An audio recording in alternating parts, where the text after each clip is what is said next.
Hello guys, paano kung ito makasabay nyo sa jeep? Ano rin niya? Ala!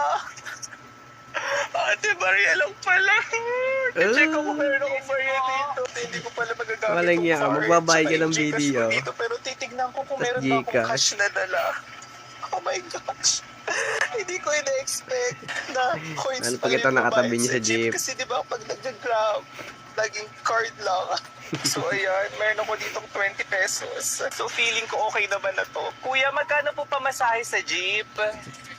Easy. Kuya, magkano po?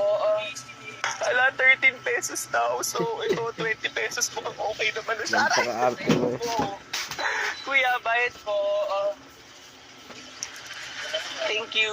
Ay, buti na lang talaga. Madali lang pala magbayad sa jeep. Payak Ay, ito eh. sukli. Ala.